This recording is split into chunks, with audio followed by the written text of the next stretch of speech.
Okay, so before the story starts, I just want to mention that this story is not what it seems. I know what the title looks like, but honestly, this story does get crazy, and technically speaking, I do knock out someone. But before I get into that, honestly, leaving a like and subscribing means a lot when you guys do. And on top of that, I am currently live on Twitch right now on the purple platform, live, just streaming, having fun, and talking to you guys. So if you guys do want to join and have any questions about any of these stories, go right for it. Other than that, let's get straight into this crazy story. Yo, what is going on, you guys? My name is Baba, and welcome back to another insane story. So this story takes place, funny enough, back when I was a kid. This was my elementary school year, and this was, I think, grade 4, if I'm being exact. Now, in grade 4, I'm gonna be honest, I was pretty clueless to things. Like, I didn't know anything about girls. I didn't know anything about, anything to do with the Devil's Tango. So this story will not have that, sadly, but I do want to put it in there because obviously, who doesn't like a good Devil's Tango in a story? Anyways, going on though, I remember back when I was a kid, I had one friend, and we'll call him Devin. Devin was a really good friend of mine, and he was a really cool guy. I'm gonna be honest. When I first entered my class, remember, he was the first person that walked up to me being a good friend of mine. We always hung out together. We always played grounders together, and it was just the main thing that me and him always did. We'd always partner up in class, and you guys know how elementary school is. You need that one friend to always be there for you. But one thing I realized that one day Devin invited me over, and me growing up, I was never really allowed to go to other people's houses because, I was just a kid, and I guess my parents were kind of strict on that. So I remember going up to my mom and dad and saying, "Mom, Dad, can I please go to Devin's house? Like, he's a really nice guy, and like his parents won't bite me." My parents were pretty strict, and honestly, I remember my dad looked at me saying, "Are you sure you're gonna be safe going there?" And I told him, "Yes, Dad, please, like, I'm gonna be a-okay." My mom looks at my dad, and my mom saw my eyes were really big and wide, and I was kind of doing a puppy face, I guess. And in a way, somehow, out of some way, my parents decided to let me go over to Devin's house. Now, obviously, me going to my friend's house is obviously just a normal thing, and honestly, many of you guys are probably very confused on why the title is called "I Punched a Girl in the Face." Well, you guys gotta keep listening. I remember the day I went to Devin's house, I went over to his place, and I remember when I entered through the door, I saw Devin's parents looking at me. They looked kind of mad that I was over, and honestly, I had no idea why, but I guess Devin just said that they were mad about something else and that they couldn't understand, and me and Devin decided to just go straight to his room and play video games. I remember when I went into Devin's room, I saw his brand new console that he had, but on top of that, I saw the TV, and when I looked at the TV, I looked at the entire room. And when I saw the entire room, I'm not gonna lie to you guys, this room was the most pink room I've ever seen. I've never seen a guy have such a pink room, especially back when I was a kid, and I was very confused. I remember I looked around, and I just kept seeing all these toys and dolls and dresses, and I was just confused. I was like,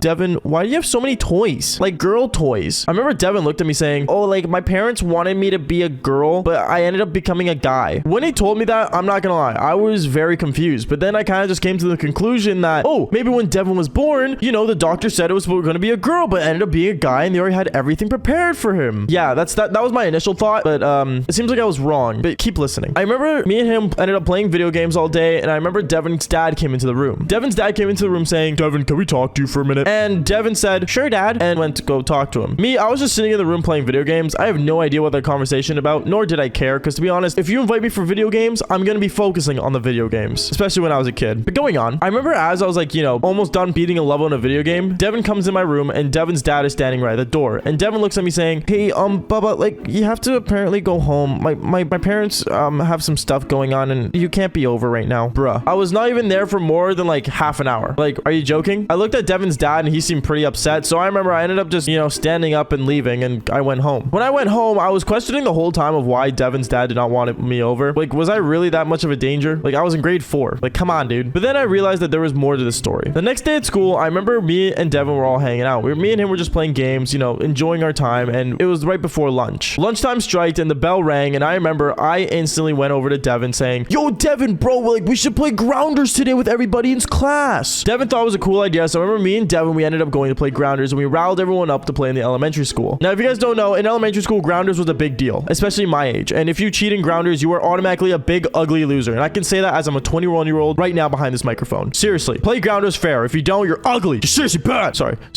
I get intense. Going on, I remember me and Devin playing grounders, and we had a couple rounds played through. Obviously, we had some random kids play, but then it was Devin's turn. And I remember when it was Devin's turn, I already knew Devin was targeting me because I was the best kid at grounders. Like, I always had the craziest spots to, like, hide in and stuff to make sure I wasn't gonna get caught. But Devin knew all those spots. Well, only some. I remember when Devin's on the ground counting, I remember I ended up going to the spot where there was no way he could reach me because Devin was like a small, tiny dude. And there's a reason for that. But going on, I remember I ended up going to the spot. I was hanging on for my life, and I was just hanging on the edge, just prepared to know that he was no way he was gonna catch me. As I was hanging there and Devin finishes counting, he goes up the stairwell, and he ends up going around the playground. But one thing I realized was that Devin was going around this playground very easily. And then I realized that Devin was cheating in grounders. I was pissed. I'm not joking. Like, I knew his eyes were open. And I remember as I'm standing on the side, I instantly just see Devin turn for no apparent reason and tag me. At that point, I remember I let go of the ledge I was hiding on, and I jumped on the ground and I said, Devin, get down here right now. He looked really shocked, and I remember he came down and he said, what's going on, Bubba? Why are you mad? And I said, you cheated in grounders, dude. No cheating on the playground, man. You know the rules. Devin was saying that he didn't cheat, and we ended up yelling back and forth. And at that point, all the elementary school kids did not want to play grounders anymore. I remember I kept yelling at him, and he kept yelling at me. And I remember I ended up punching him in the face. Why? Well, it seems like the day before, I'm not gonna lie, I remember watching an action movie with my dad, but that was not a good excuse. I remember I ended up punching him, and my teacher saw that and said, Bubba, Devin, to the office right now. Oh God. It didn't end up being good. I remember we ended up going to the office, and when we got there, we both sat with the principal. The principal was trying to get a hold of why me and Devin were like, you know, basically fighting. And I remember I sat there while Devin was beside me, and I said, Devin was cheating in grounders. He's an absolute loser, pee-pee. Yeah, I actually said pee-pee. I know. Not really a smart thing to say in front of a principal. He's already upset. I remember I said that, and Devin was already like, no, dude, like, he was just mad and he punched me in the face. Look. And I remember Devin was showing the bruise that he got that I gave him. Yeah, that's right. I gave a kid a bruise in grade 4. You don't want to imagine nowadays. He was all upset, and I was all upset. And I remember my parents walked into the room saying, Papa, why did you hurt Devin? What happened? And then I remember instantly Devin's dad walks in all pissed off saying, who hit my daughter? What? All of us were confused. We're like, you mean your son? No, who hit my daughter? Devin looks at me, and I look at Devin. We were both very confused on what was going on. And we're like, you mean your son? And then Devin looks all embarrassed. The principal knew what was going on, and my parents knew what was going on, but I have no idea what was going on. I said, why are you calling Devin your daughter? He is a pee-pee like me. We're dudes. Later that day, I realized that Devin was not actually a dude. Well, I mean, like, okay, I was in grade 4, so at that standpoint, I'm gonna be honest, I had no idea what was going on. Nowadays, I knew that Devin was actually like I think like a transgender. I'm not 100%, but to be honest, that's what I realized nowadays, or actually, funny enough, until I turned grade 6. But I remember after that day, me and Devin were just very confused. Well, I wasn't. I knew I was a guy, but Devin was very confused. And I remember one day at lunch, she came up to me saying, hey, like, I just want to say, like, I'm a dude. It's just like, I don't have everything to be a dude. And I'm like, dude, don't worry about it. Me and Devin were still somewhat friends, but obviously as we grew older, we started to spread apart because, you know, when we're kids, we have little knowledge of understanding. And as we get older, I guess we start realizing more about ourselves. And by the way, warning, if anything sounded homophobic or in any way, like, I'm not. I fully respect what you guys want to be. Be what you want to be. I just want to make sure I get that clear. And this was a story from back when I was a kid. Anyways, guys, that is basically it for the story. Make sure you guys leave a like and subscribe if you guys haven't already. And on top of that, I am currently live on Twitch, like I said earlier in this video. So make sure you guys do join in if you have any questions. And on top of that, like I always say, fall for more embarrassing stories. All right, peace out, guys.